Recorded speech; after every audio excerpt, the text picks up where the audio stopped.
और बड़ी खबर आज की, राज्यसभा में कांग्रेस नेता गुलाम नबी आजाद समेत 4 सांसदों के विदाई भाषण में प्रधानमंत्री मोदी भावुक हो गए, गला भर गया उनका। आप अमूमन देखते हैं कि जब कोई बहुत भारी मन से रो रहा होता है तो एक भारी सी सांस लेता है, वो उन्होंने ली। पीएम ने कुछ साल पहले जम्मू कश्मीर में हुए हमले का जिक्र करते हुए बताया कि इस हमले में गुजरात के कई लोग प्रभावित हुए थे। मेरे अनुरोध पर गुलाम नबी आजाद ने दलगत राजनीति से ऊपर उठकर गुजरात के लोगों की मदद कर उनको सुरक्षित घर पहुंचाया था। जिस भी तरह की मदद मांगी वो सभी मदद पहुंचाई, फोन किया, बात की, और वो भी बहुत रो रहे थे। प्रधानमंत्री ने इस बात का जिक्र किया। गुलाम नबी आजाद, जिनका राज्यसभा में कार्यकाल खत्म हो रहा है,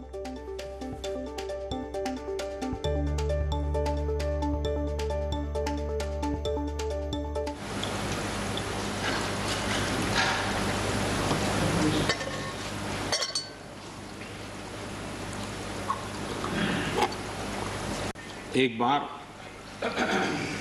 गुजरात के यात्री, क्योंकि जम्मू कश्मीर में जाने वाले टूरिस्ट में गुजरात बहुत बड़ा नंबर रहता है, और टेररिस्टों ने पर हमला कर दिया। करीब 8 लोग शायद मारे गए। सबसे पहले गुलाम नबी जी का मुझे फोन आया।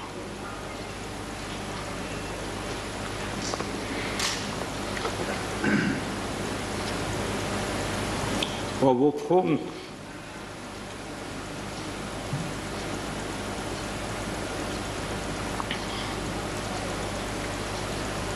सिर्फ सूचना देने का नहीं था,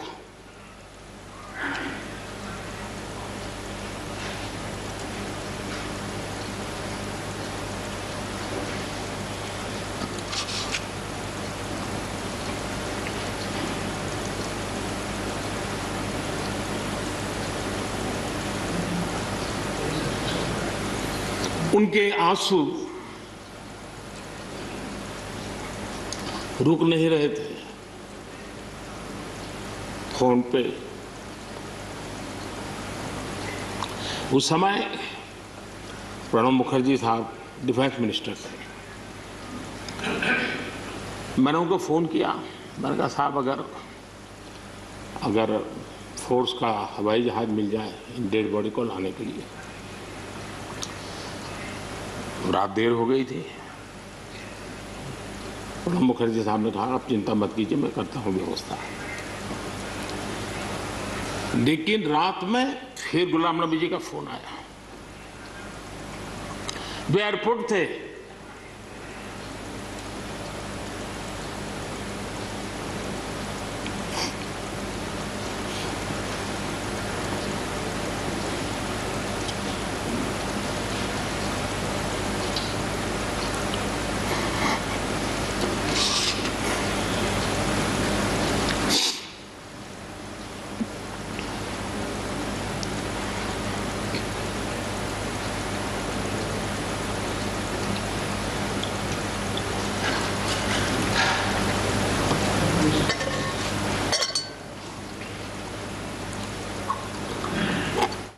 और विनीत हमारे साथ लगातार जुड़े हुए हैं। विनीत, ये जो हम देख रहे हैं, प्रधानमंत्री जिस तरह से भावुक हुए और उन्होंने अपना एक अनुभव का जिक्र किया, आप पक्ष में रहें विपक्ष में, एक बात तो साफ है कि आप परिवार हैं और परिवार के सदस्यों के लिए आप वही दर्द रखते हैं जो आज हमें सदन में नजर आया।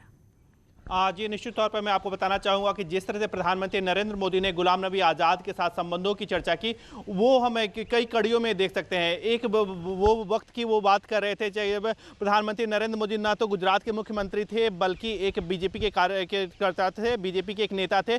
उस वक्त के संबंधों की उन्होंने चर्चा की, गुलाम नबी आज़ाद के साथ संबंधों की चर्चा की। उसके बाद उन्होंने जब दोनों ही व्यक्ति, जो प्रधानमंत्री नरेंद्र मोदी जब गुजरात के मुख्यमंत्री थे और गुलाम नबी आज़ाद जम्मू कश्मीर के मुख्यमंत्री थे, उस वक्त के संबंधों की चर्चा की। और साथ ही साथ उस वक्त की भी चर्चा की जब प्रधानमंत्री के पद पर रहते हुए और जब गुलाम नबी आजाद राज्यसभा में नेता प्रतिपक्ष थे, उस वक्त की उन्होंने चर्चा की और साफ तौर पर बताया कि किस तरह से जो लगातार संबंध है वो प्रगाढ़ होते रहे हैं, चाहे वो विपक्ष में हो विपक्ष में हो। यह बात जरूर हो सकता है कि बात जो है, जो विरोध जो है वो विचारों का विरोध हो सकता है, लेकिन व्यक्ति का विरोध नहीं था। दोनों के संबंध जो थे वो बेहतर संबंध थे। सुझाव जो है, चाहे वो सत्ता में रहते हुए प्रधानमंत्री नरेंद्र मोदी को गुलाम नबी आज़ाद ने सुझाव दिया हो या फिर गुजरात के मुख्यमंत्री रहते हुए जो सुझाव दिया हो, उसे भी उन्होंने माना है। मैं जिस तरह से उन्होंने घटना की जिक्र की, जिस तरह से गुजराती लोग जो है वो जम्मू कश्मीर में एक और बड़ी दिलचस्प चीज रही कि ठीक है, आप बेशक इस सदन से जा रहे हैं, कार्यकाल पूरा हो रहा है, लेकिन मन के दरवाजे खुले हुए हैं और चारों ही सांसदों का वो जिक्र करते हैं। आप कभी भी जो है बातचीत कर सकते हैं, किसी भी तरह की किसी भी विषय पर आप राय दे सकते हैं। ये बहुत बड़े दिल की निशानी है, बहुत बड़ा मन चाहिए इसके लिए।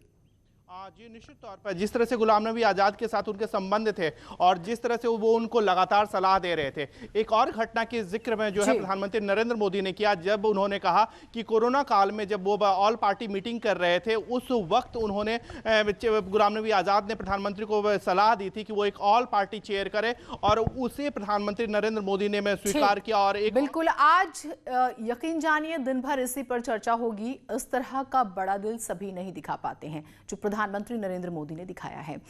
कोविड-19 महामारी ने एक दूसरे पर निर्भरता की भावना को मजबूत किया और इसी की बदौलत पूरा देश एकजुट होकर इस आपदा का मुकाबला कर रहा है। अब वैक्सीनेशन के ऐलान के बाद जरूरत है कि हम सब अपना सबसे बेहतर योगदान दें ताकि हम एक साथ इस वायरस को हराने की तरफ कदम बढ़ा सके। नेटवर्क 18 इस मुहिम में हर कदम आपके साथ है।